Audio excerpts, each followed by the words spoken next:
Breakfast ବନେଇବା ଗୋଟେ ସବୁଠୁ ବଡ଼ ଚ୍ୟାଲେଞ୍ଜ କାହିଁକିନା ଖାଲି ହେଲ୍ଦି କି ଟେଷ୍ଟି ହେଲେ ହେବନି, ଆଖିକୁ ବି ସୁନ୍ଦର ଦିଶିବାର ଅଛି, କମ୍ ଟାଇମ୍ରେ ବି ବନିଯାଉଥିବାର ଅଛି।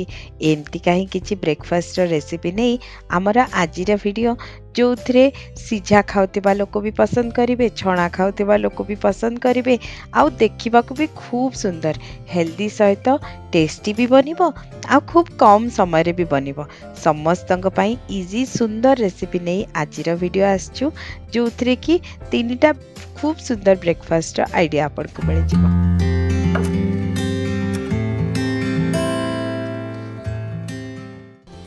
ମାନେ ଆପଣ ଚାହିଁଲେ ସକାଳ ବ୍ରେକଫାଷ୍ଟରେ ବି ବନେଇ ପାରିବେ, ଇଭିନିଂ ସ୍ନାକ୍ସରେ ବି ବନେଇ ପାରିବେ। ଆଉ ଆପଣ ଜାଣିଛନ୍ତି ମୋର କୌଣସି ବି ରେସିପି ଛଣାଛଣି ବେଶୀ ନଥାଏ, ସବୁବେଳେ ମୁଁ ଟ୍ରାଏ କରେ ଯେତେ ବି ହେଲ୍ଦି ୱେରେ ଆମେ ଜିନିଷକୁ ବନେଇ ପାରିବା, ଆଉ ଆମେ ସେଇଭଳି ଭାବରେ ବନେଇବା ଏଇ ଜିନିଷଟାକୁ। ତ ଚାଲନ୍ତୁ ଷ୍ଟାର୍ଟ କରିବା ଆଜିର ରେସିପି। ବେସିକ୍ ଇନଗ୍ରିଡିଏଣ୍ଟସ୍ ଯେମିତିକି ଚାଉଳ, ଡାଲି, ଆଳୁ, ଛୋଟ ଛୋଟ ପରିବା, ତା ସହିତ ସୋୟା ଚଙ୍କ୍ସ, ଏଇସବୁକୁ ନେଇ ବନେଇବା ଆମେ ଆମର ତିନିଟା ଯାକ ବ୍ରେକଫାଷ୍ଟ। ଯେଉଁଥିପାଇଁ ଫାଷ୍ଟ ଯେଉଁ ବ୍ରେକଫାଷ୍ଟ ଆମେ ବନେଇବା ତା ପାଇଁକି ଷ୍ଟଫିଂ ଆଗେ ରେଡ଼ି କରିବା, ଆଉ ଗୋଟେ ଡୋ ରେଡ଼ି କରିବା।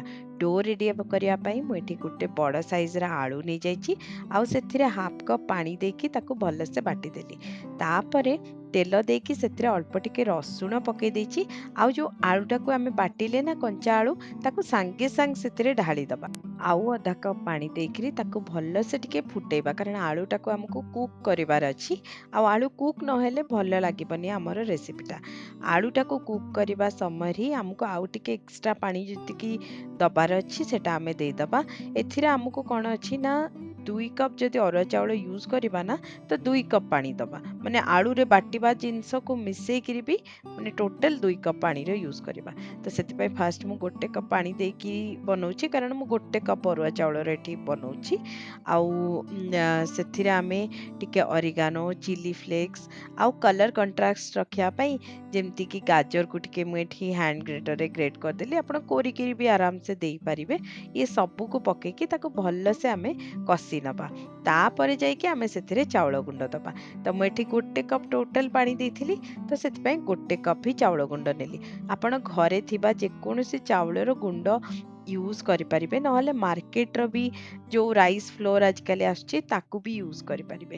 ତ ବହୁତ ହି ଇଜି ୱେରେ ଆପଣ ଆକୁ ବନେଇ ଦେଇପାରିବେ। ଏ ଡୋଟା ବନିବାକୁ ଟୋଟାଲ 10ରୁ 15 ମିନିଟ୍ ମ୍ୟାକ୍ସିମମ୍ ଲାଗିବ, କାହିଁକିନା ଫାଷ୍ଟ ଟିକେ କଷିବାକୁ ତାକୁ ପଡ଼ିବ। ଯେତେ ଭଲସେ ଆପଣ କଷିଦେବେ, ପରେ ଆପଣଙ୍କୁ ଡୋ ବନେଇବାରେ ବି ଇଜି ରହିବ। ଏମିତି ଦେଖିବେ ଷ୍ଟାର୍ଟିଂରେ ଏଇଭଳିଆ ଭାବରେ ଲାଗୁଥିବ, କିନ୍ତୁ ଯେତେବେଳେ ଗୋଳେଇ ଗୋଳେଇ ଭଲସେ କଷି ନେବେ ନା, ସିଏ ପୁରା ଗୋଟା ଯେମିତି ଡୋ ହେଇଯାଏନି ଅଟା ଗୁଳା ଆମର, ସେଇଭଳିଆ ହେଇକିରି କଡ଼େଇ ଯାକ ଘୁରିବା ଷ୍ଟାର୍ଟ କରିବ। ତ ସେତେବେଳେ ଆପଣ ଜାଣିଯିବେ କି ଆପଣଙ୍କର ଡୋ ପରଫେକ୍ଟ ହେଇଗଲା। ଏଥିରେ ଆମେ ସ୍ୱାଦ ଅନୁସାରେ ଲୁଣ ଦେଇଦେଇଛେ, ତା ସହିତ ଧଣିଆ ପତ୍ର ବି ଟିକେ ଦେଇଦେବା। ଆଉ ଏତିକି ହିଁ ଆମର ବେସିକ୍ ରିକ୍ୱାରମେଣ୍ଟ ଏଇ ଡୋଟାକୁ ବନେଇବା ପାଇଁ। ତ ଆପଣ ଆରାମସେ ଏଇଭଳିଆ ହିଁ ଡୋର ବେସ୍ ବନେଇଦେଲା ପରେ ଷ୍ଟଫିଂରେ ମୁଁ ଯେଉଁ ଜିନିଷ ଆଗକୁ ୟୁଜ୍ କରିବାକୁ ଯାଉଛି, ଯଦି ସେଇ ଷ୍ଟଫିଂ ବନେଇବେ ତ ଭଲ ଅଛି, ନହେଲେ ବି ଆପଣ ଆପଣଙ୍କ ଇଚ୍ଛା ଅନୁସାରେ ଅଲଗା ପ୍ରକାର ବି ବିଭିନ୍ନ ପ୍ରକାର ଷ୍ଟଫିଂ ବନେଇ ପାରିବେ।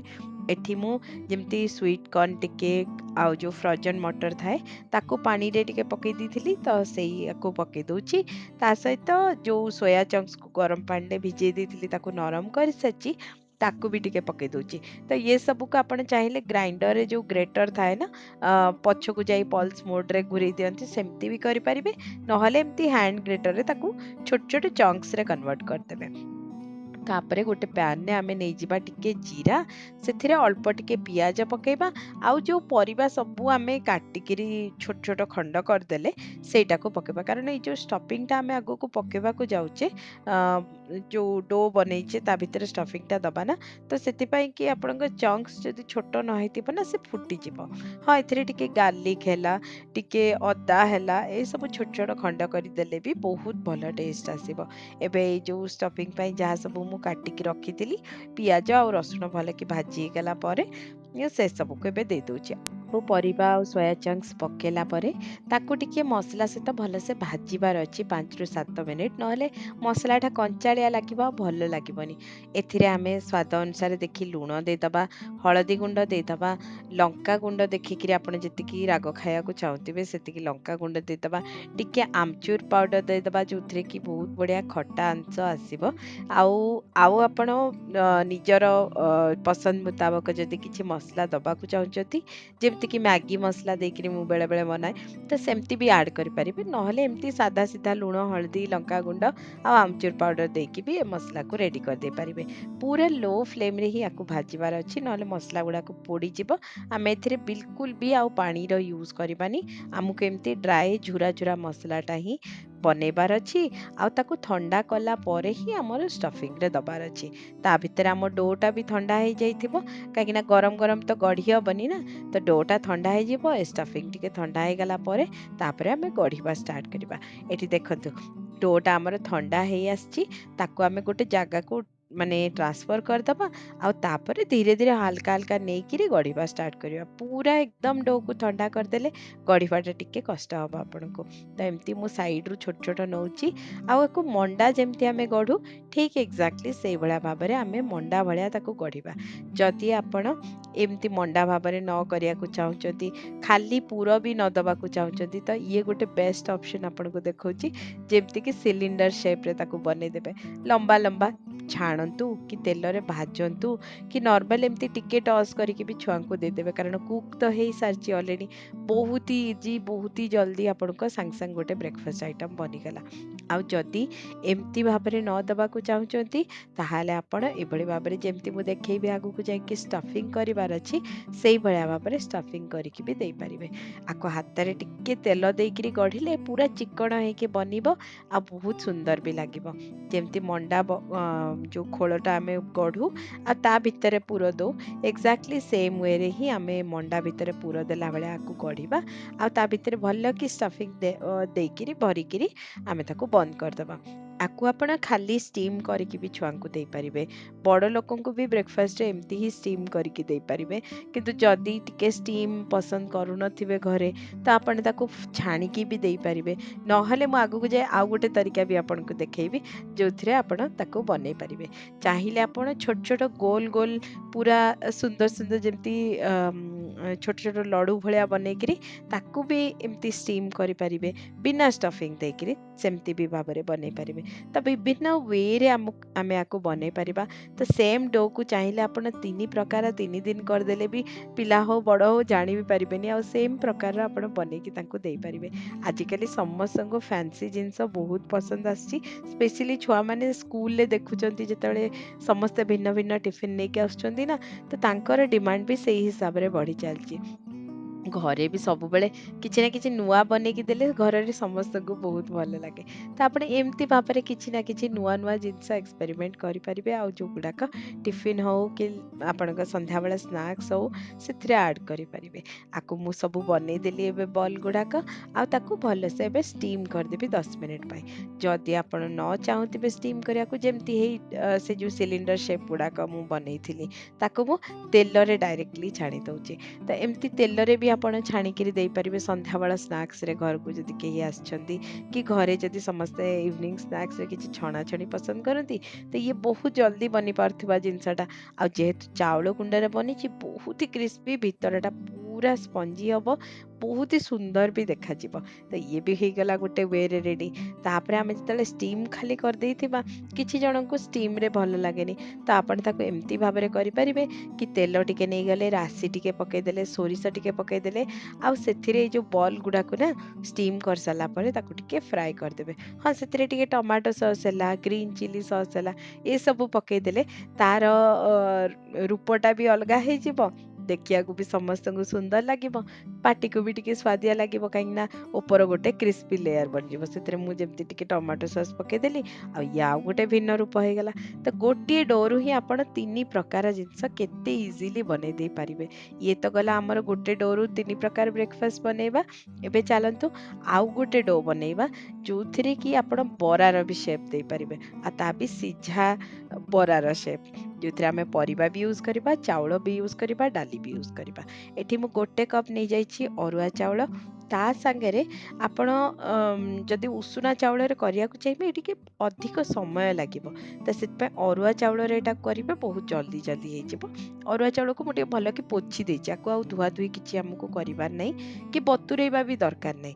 ता संगे आम कौन करवा, जेतिकी चाउल तार अधा नबा हरड़ डाली, तार अधा नबा चना डाली, आ तार अधा नबा बिरी डाली। जमती कि 1 कप आपनक अरुआ चाउल हेले तार अधा कप हम आपनकर हरड़ डाली, 1/4 कप हम आपनकर चना डाली, आ 2 चम्मच खंडे बिरी डाली, चोपा छड़ा बिरी डाली। आ ताको काहाकू भी आपनको धोइबार नहीं, खाली जस्ट पोछि पाछि देकिरी आकु आमे भल कि भाजी दबा। ए गुंडटा आपण बनेकी ही रखी देई पारिबे, जेकोसी कॉम्बिनेशन परिबा सहित आपनाकू मु जो वे रे देखैबी से भली भाव में बरार शेप दे पारिबे, इडली शेप दे पारिबे, चाहिए एथिरे डोसा टाइप रो भी बनै पारिबे, बहुत किछि जिंस करा जाय पारिबो।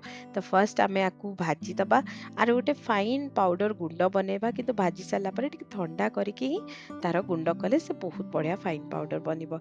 एबे चलंतु सेई जो पाउडर को यूज करके आमे आजी सिझा बरा बनेबा, जोथिपाई कि मुझे तेल पकई देछि, ता देहरे टिके जुआणी पकईदेली अल्प अधा चामच पाखापाखि। तापरे से धड़ा राशि अल्प टिके पकईदबा, हेंगु मुझे अल्प टिके नहीं, अदा छोट खंडे आ धनिया पत्र, ये सबू जिनस को धीरे धीरे करी पकेबा। धनिया पत्रटा हमको लास्ट रे दरकार। फास्ट आमे अदा आउ हेंगु ता सहित धड़ा राशि आकु पकईदबा, टिके भाजी भुजी हो गला परे हबा। तो पानी रो क्वांटिटी केमती जानिबे एठी, कहीं आमे सब प्रकार परिवार भी यूज करूचे, तो सेति पाई पानी रो क्वांटिटी टिके देखिके हमको दबार अछि। जदि आमे 2 कप चाउल चूना यूज करछे माने जो परिवार सब पाई आ आधा कप पानी, आ 2 कप चाउल चूना पाई 2 कप पानी, तो 2.5 कप पानी मु एठी टोटल नेली माने 2.5 कप। आ सेही हिसाब रे ही मु 2 कप से जो चूना सब बनेनी ना सेथिरु 2 कप ही देबी, आउ जो आधा कप सेटा हमर परिवा हिसाब रे आमे दबा। हळदी लूण आउ ता सहित आमे जहाँ जहाँ परिवा एथिरे नै परिबा, जेमति मु एठी 1 कप नै जाइछि पूरा लाउ, ताकू कोरी देइथिली, ता सहित ग्रीन मटर ताकू भी टिके दरदर करके ग्राइंडर रे पल्स मोड रे घुरे देइथिली, तो सी पाखापाखि आधा कप हो गला। गाजर आपण नहीं जाई परिबे, सबु परिबा मिसे कि ताकू भी जेमती 2 कप पाखापाखि हेला भलिया आमे क्वांटिटी रो परिबा नबा। परिबारु भी पानी बाहरिबो ना, तो सेति पानी रो परिमाणटा आपण टिके सब बेले कम करके ही दउथिबे। परिबा हिसाब रे पानी बिल्कुल भी देबेनी, माने आधा कप जो पानी दउचे ना सेटा ही सफिशिएंट हबो। एटी जेमती मु ग्रीन मटर लाउ ता सहित गाजर नै गली, जोटा कलर बहुत बढ़िया दिसुची, ता संगे आमे सेतिरे पके दबा धनिया पत्र, आउ मुठाए खंडे जदि बादाम आपण भाजिकी रखिचंती तार टिके गुंड, सेटा टेस्ट टाको बहुत ही बढ़िया बनैबो। ये सबू भल से टिके फुटी गला परे आमे ता ऊपर जाके पकेबा ए जो चाउल चूना। जो चाउल चूना देखंतु मु मापिकी 2 कप ही दउची, काहेकि मु टोटल एठी 2 कप पानी देइथिली, सेही हिसाब रे देखिकरी आ आधा कप हमर परिबा हिसाब रे पानी देइथिली। तो ए चाउल चूना को अल्प अल्प करी पकेकिरी हमको भल से मिसेबार अछि। चाउल कोन एथिरे जो सबु प्रकार डाली भी रहिला, सबु प्रकार परिबा भी आपण पकेइले, तो एते जिनिस हैला बेलकु पिलांक पई सेटा हेल्दी भी हैला, आ टेस्टी तो डेफिनेटली बनिबो।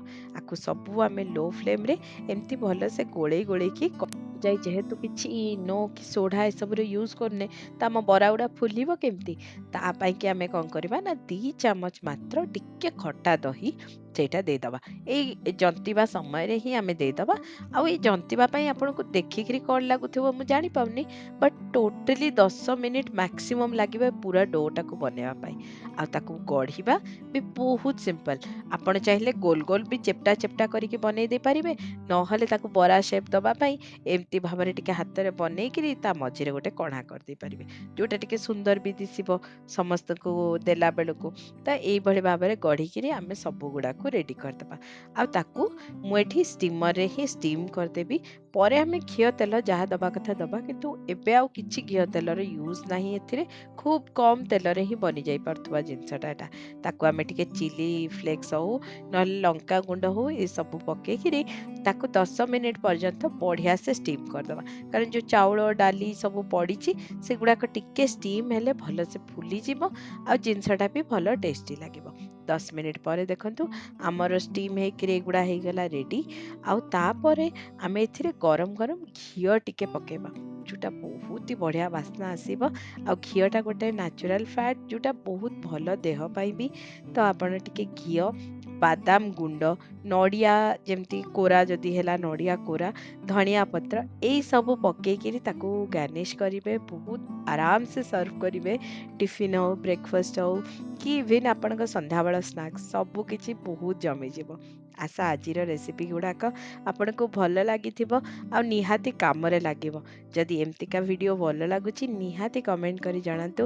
ଆଗକୁ ବି ଆହୁରି ସାରା ଭିଡ଼ିଓସ୍ ଆପଣଙ୍କ ପାଇଁ ନେଇକି ଆସିବୁ। ତ ଆଜି ପାଇଁ ରହୁଛୁ, ପୁଣି ଆସିବ ଆହୁରି କିଛି ନୂଆ ଆଉ ଇଣ୍ଟରେଷ୍ଟିଂ ରେସିପି ନେଇ। ରହିଲୁ।